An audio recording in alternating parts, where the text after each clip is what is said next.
The Devil on the Fiery Porch.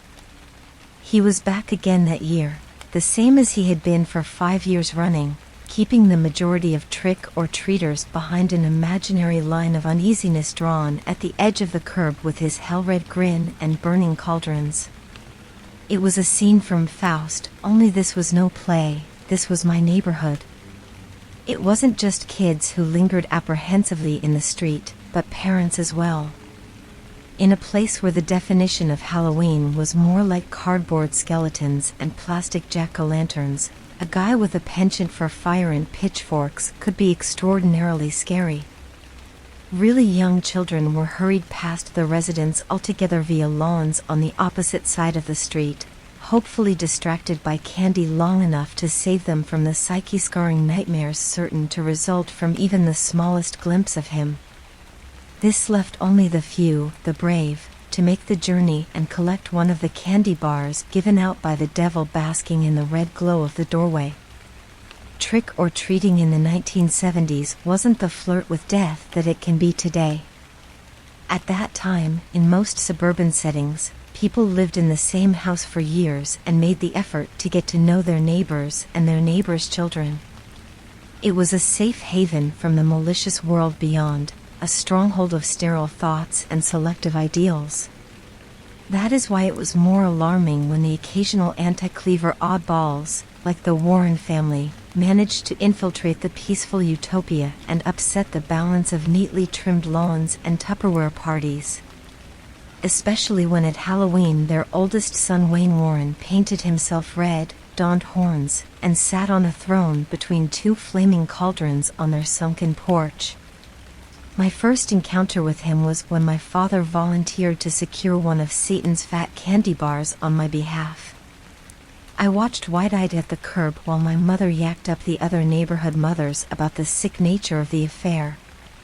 Later that night, as I spread my bounty out upon the living room floor, she snatched the king-size Snickers that the devil had given and tossed it into the trash. Only later did I understand the action, although to my knowledge no one had ever reported any ill effects from his confectionery treats.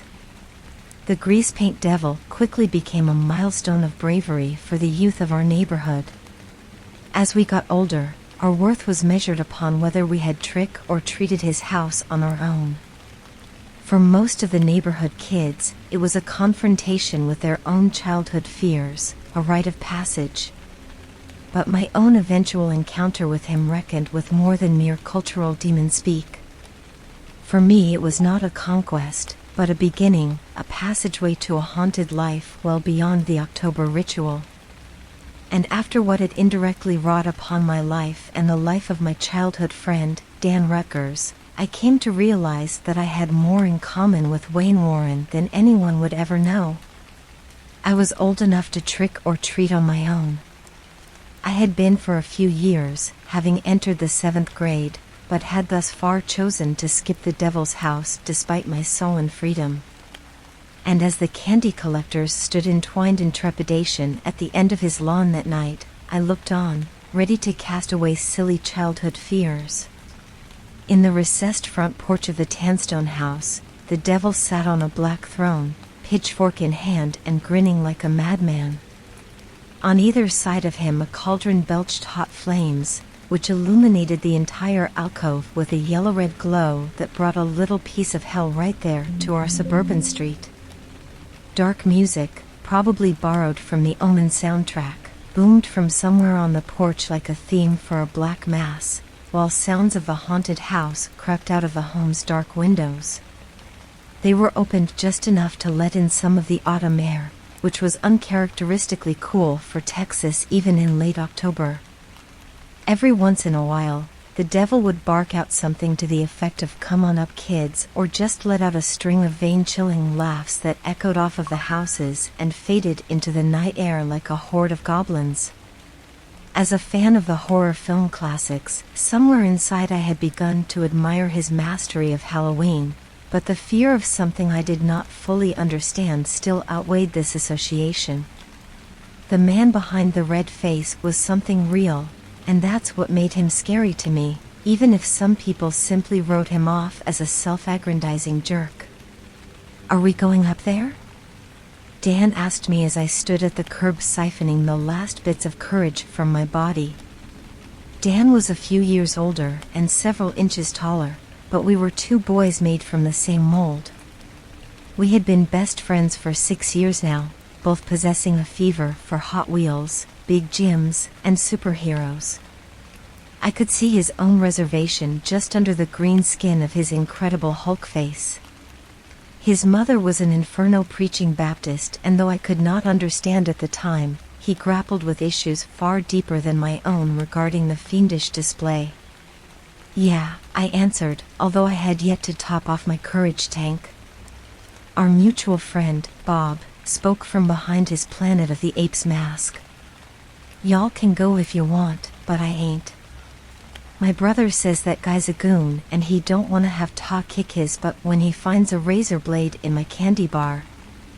I ain't gonna eat the candy, I replied, stating what I thought was obvious.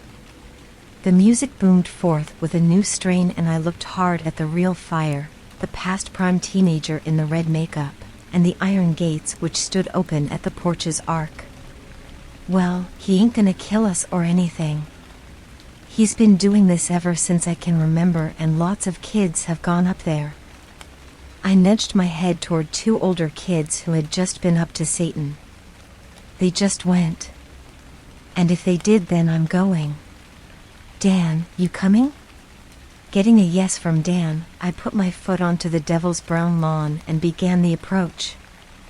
I tried to imagine what I saw across the street the other 364 days out of the year.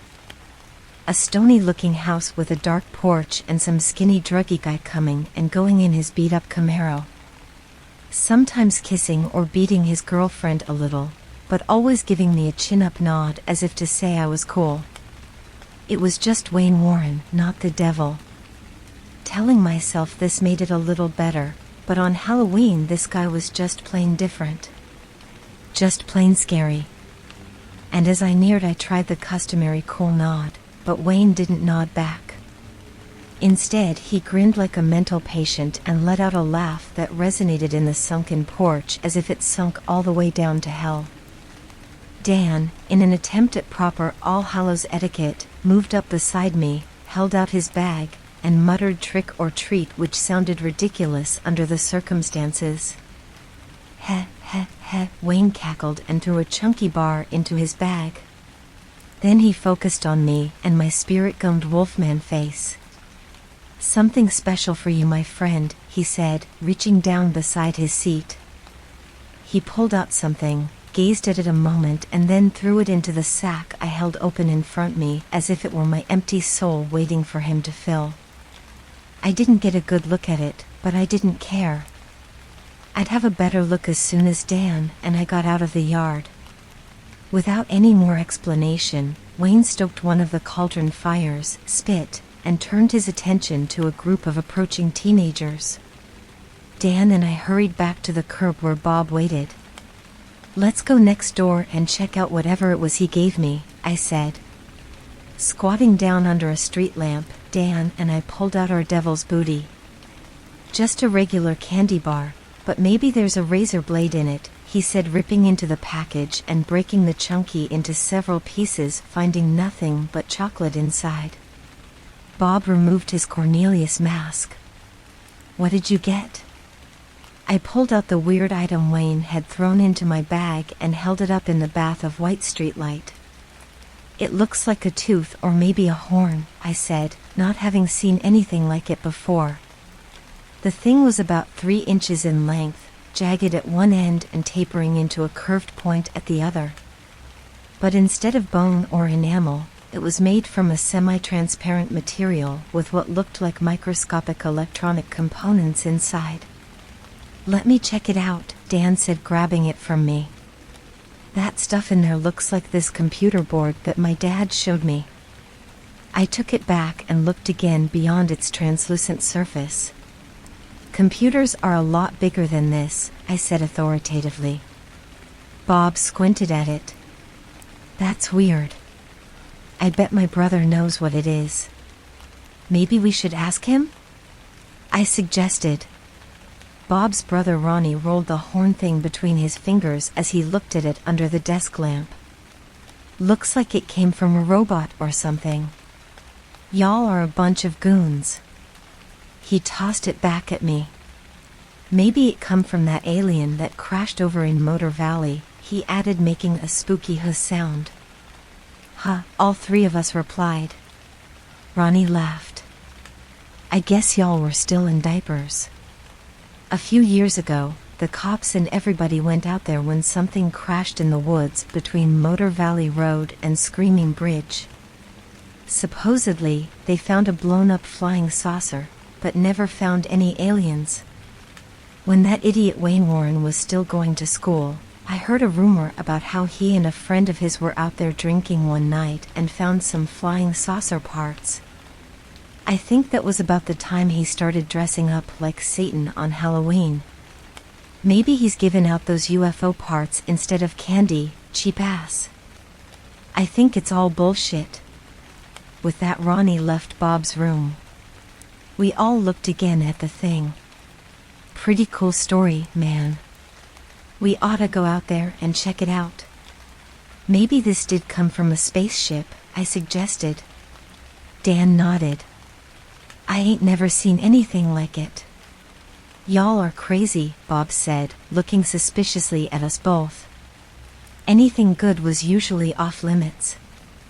It's the trade-off for having parents that give a shit about you.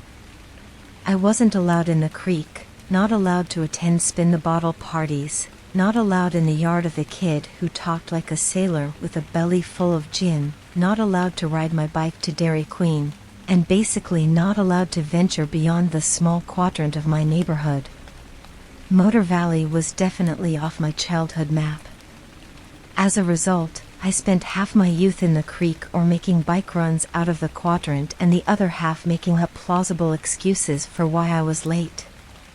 So a trip to Motor Valley with my usual accomplice, Dan, was nothing too exceptional. But the possibility of dead alien creatures was, and that's why this mission was going to happen regardless of any potential consequences. Bob, however, couldn't go. He was grounded for getting caught with a pack of his dad's cigarettes. Looking back, I can't blame him for finding a way out. Motor Valley got its name from the motocross track that was built on the west end of its expanse. Except for a few ill-repaired roads that cut through it, the valley was mostly brushy Texas woods and low-lying flatland which collected water to create the closest thing to a bog Central Texas could have. If something did crash in there, it was no wonder that collecting all the pieces was difficult. But since the time of the crash, which I later dated at September 30th, 1972 by searching old newspapers, much of the water had been irrigated out to subsidize a local cattle feed farm, making it possible to get around in the area without sinking in muck. Dan and I biked down the road past the old junior high school and out across Highway 10 where a few industrial buildings and a bar called the Fire Hose stood like holdouts against the concept of renovation. These were the last few constructs of civilization before Motor Valley took over.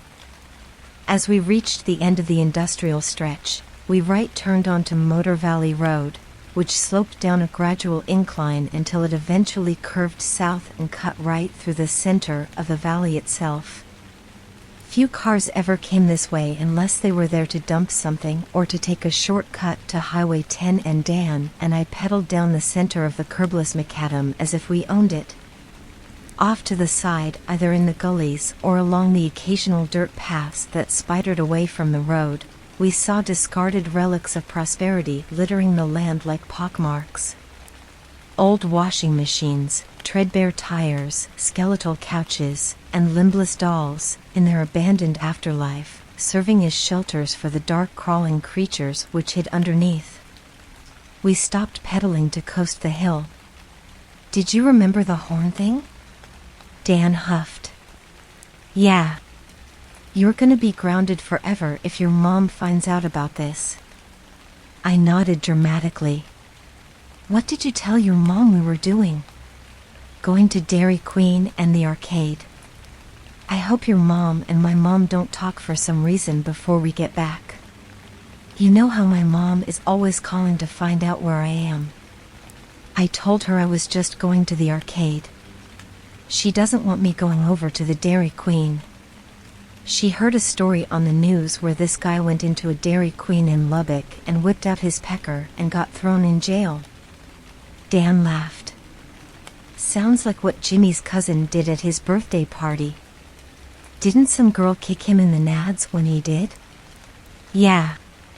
He had to stay in bed for 2 weeks. Excellent.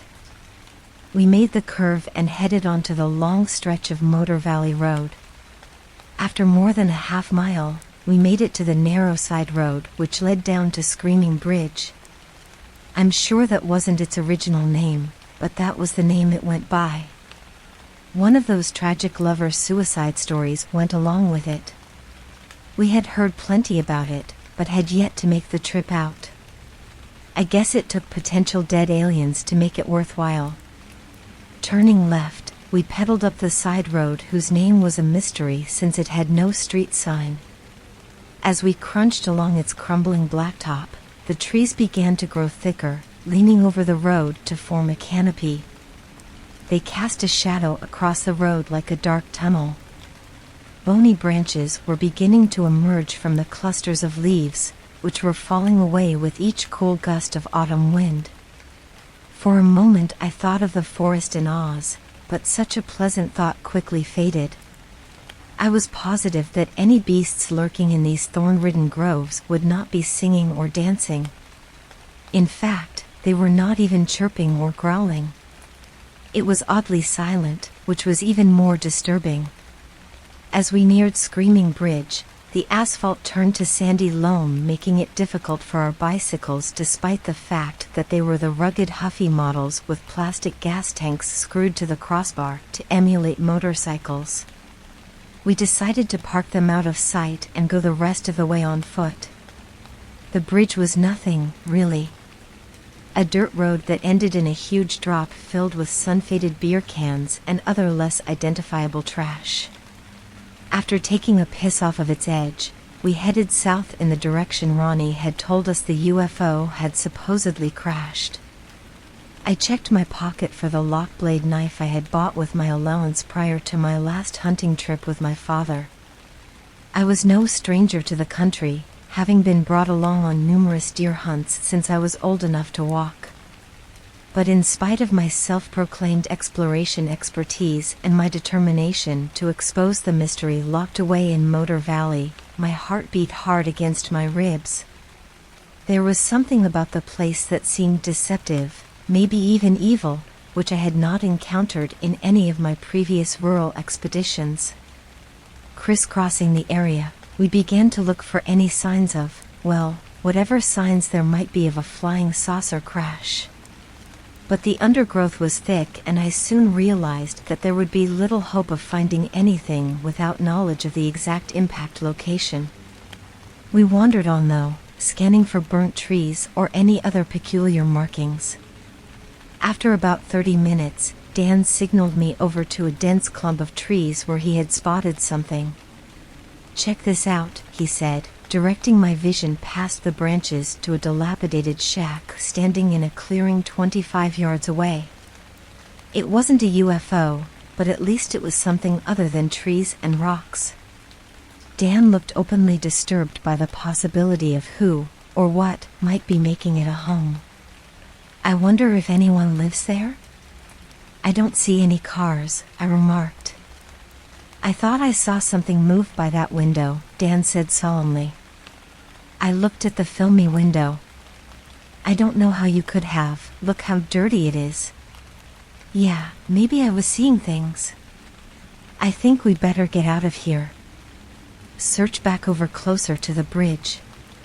"Let's not worry about it," I retorted, trying to look at the situation logically. "If anybody does live there, they'll probably be real old and we could always outrun him." Dan nodded, but I could tell he wasn't wholeheartedly backing me on the decision. "Let's go this," I began as I heard the sound of a stick crack behind us. I spun around. Just feet from us stood a man. He looked old, but his unkempt appearance made an accurate guess at his age impossible. His hair was a brownish gray and poked out from his head like wild grass, framing a dirty, unshaven face. A demented smile revealed several missing teeth from the brown rotted mess inside his mouth. He was scratching himself through a convenient hole in his ratty overalls with a handful of long, curling nails as he leered at us. We started to bolt. "Hold on, youngins. You boys can't just come pokin' round out here without talkin' to Ol' Licky." The man made a scrunching gesture with his face, which looked like the epileptic wink of a madman. We halted our retreat. I fished for something good to say. "My dad's looking for some firewood right back there," I said, pointing in no particular direction. "We were just looking around. You can't fool Ol' Licky. I knows you're out here by yourselves. If your dad was around you wouldn't look so scared," he said, this time fully protruding his tongue and circling it around his lips in a nervous motion. "Really, sir," Dan began. But the old man cut him off. "My feelin's might get hurt if you keep lyin', boy.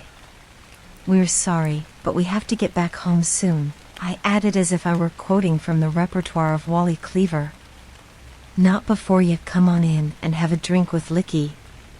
I want to show you something." He began to walk towards us. Now to this day I can't tell you why we went into that weirdo's shack, but I guess we feared more what would happen if we didn't follow his wishes than what would happen if we did. Maybe I had more faith in my knife than I should have. Regardless, I kept my eyes on the old man as he led us into the leaning gray shanty. "You boys like Coca-Colas?" he asked as we followed him inside. Yeah," I said, knowing full well that Dan was a strict 7-Up drinker, but under the circumstances figuring it wouldn't matter. The first thing that struck us sour about the inside of the shack was the smell. Worse than the smell of Licky himself, it was like the musty smell of an old house exponentially worsened until it reached near organic putrefaction. A snail of nausea slinked across my gut as the first thick waft of stench rolled into my lungs. The cramped single room of the shanty was as rotted on the inside as it was on the outside.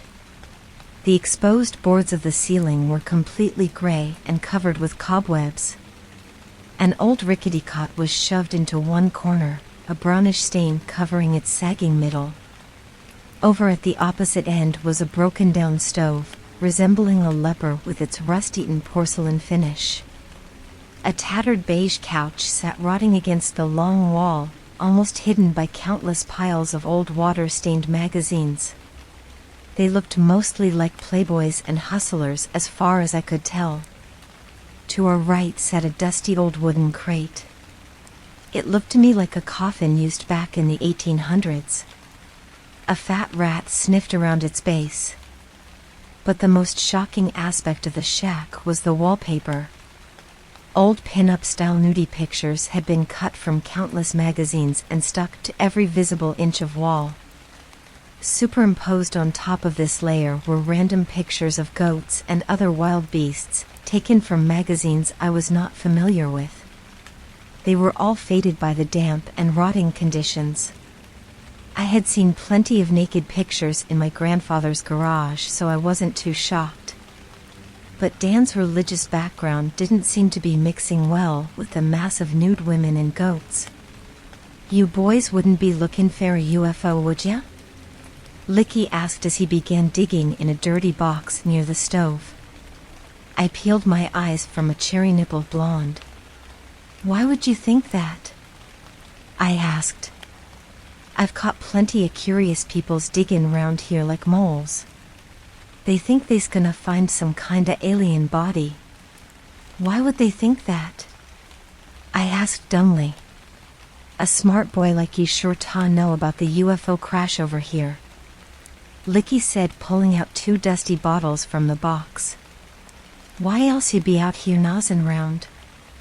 "Well, we've heard about it, I guess," but I didn't know about alien bodies.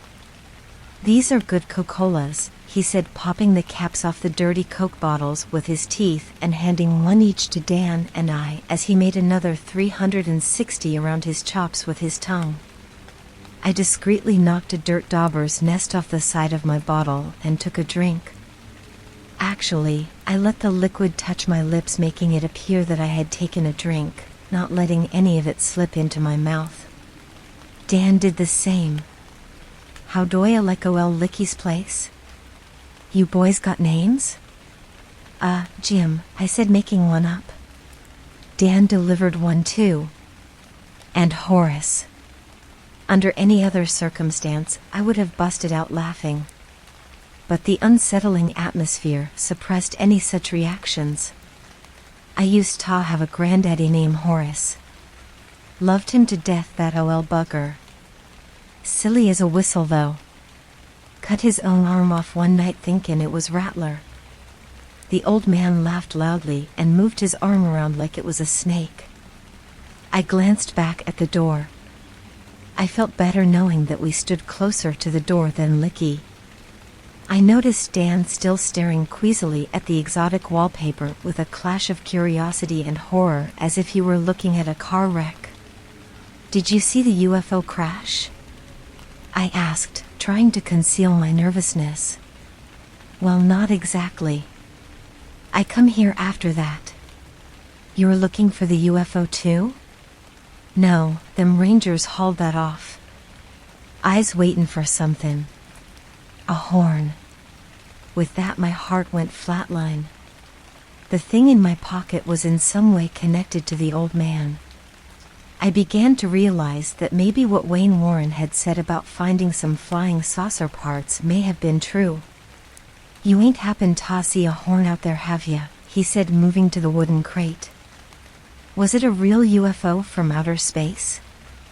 Dan finally kicked in. "Yep.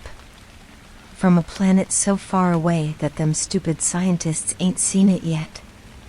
"You never answered about that horn," his twang suddenly growing menacing. Our faces began to flush. "You little clever Dickens know something, don't ya?"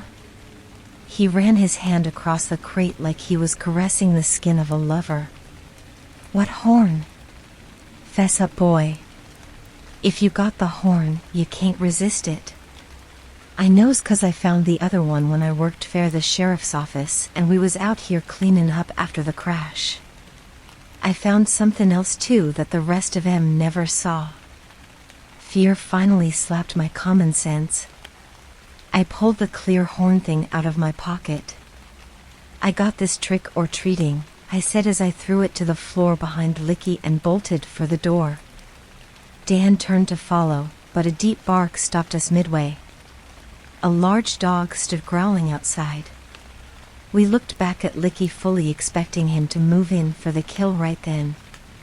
"Colossus! Simmer down," he yelled gruffly.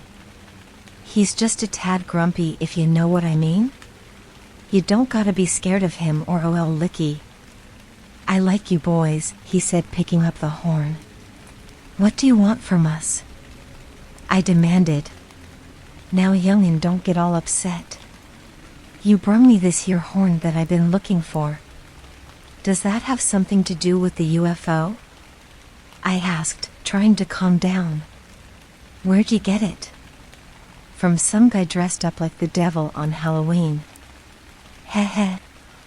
I knew it," he said with a lick. "I knew it'd find its way back here one way or another. Dressed like the devil, goddamn." He seemed excited by the fact that Wayne had been dressed like Satan. I wasn't sure what the connection was between him and this old man, or if there even was one, but somehow we had been transporting something very important. "Does that belong to an alien?" Dan asked. "Some folks might call him an alien," he began, "but it really belongs to the devil. I've been keeping his body here since his spacecraft wrecked, waitin' for this other horn to turn up. Sometimes it takes the dickens for things to work out. But they always do. Now I can get the rewards I deserve." "The devil?" I asked skeptically. Licky patted the wooden crate. Yes, sir, he's in here. We were speechless. I bet you boys would like to see him, wouldn't ya? I shook my head slowly as tears began to well in my eyes. Dan just stood frozen as if he were looking down upon Virgil's 9 rings of hell. Well, here he is. Licky yelled as he flung open the crate's lid.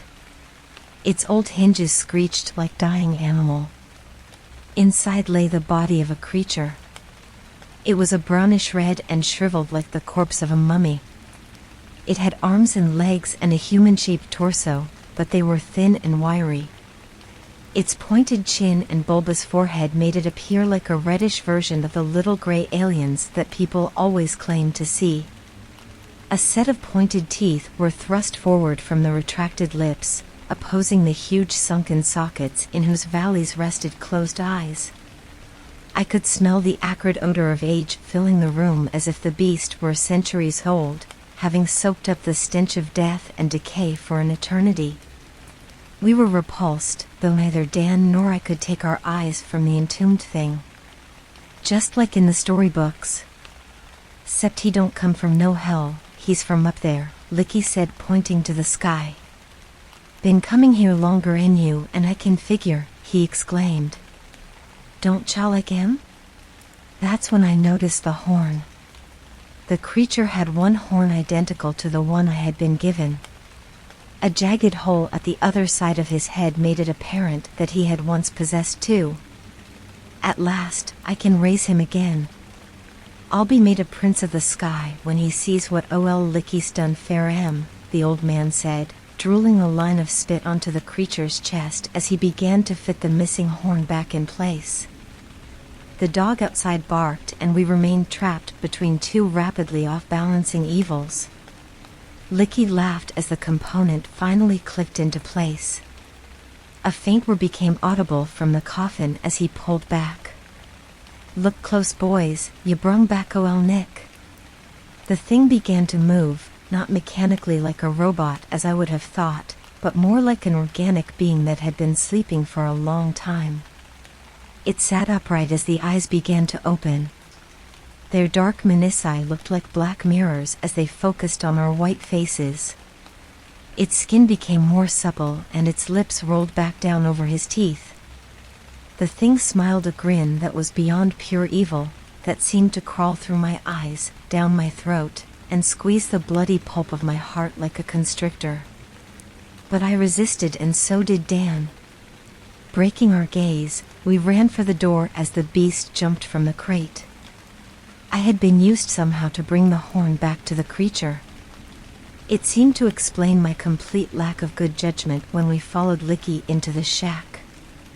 I had been possessed by something much the way Wayne Warren had been, dressing up like the devil, probably unknowingly waiting for some adventurous kid to take the horn from him like the wind carries a seed to its final destination, where it could root and produce seed of its own. "Ain't you a beaut?" Licky cried. The devil responded with a snap of his clawed hand.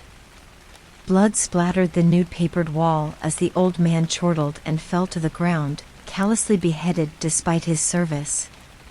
"Shit!" I screamed as Dan and I burst through the door and tripped over the dog. We both hit the ground, along with the dog, in a whirlwind of confusion and gnashing teeth. I felt a few bites hit my arms, but when the devil crashed through the door, the dog yelped and darted into the trees. The creature smiled again and looked at us. It was one of those split seconds between reactions when the mind and body are trying to get into sync, when the true perspective of time is lost. For a few endless seconds the foul beast stood above us, and before we could pull ourselves up to run, he turned and headed into the woods. He spun his neck around to look at us one more time as he blended into the countryside and disappeared. Dan and I ran in the opposite direction, back toward our bikes.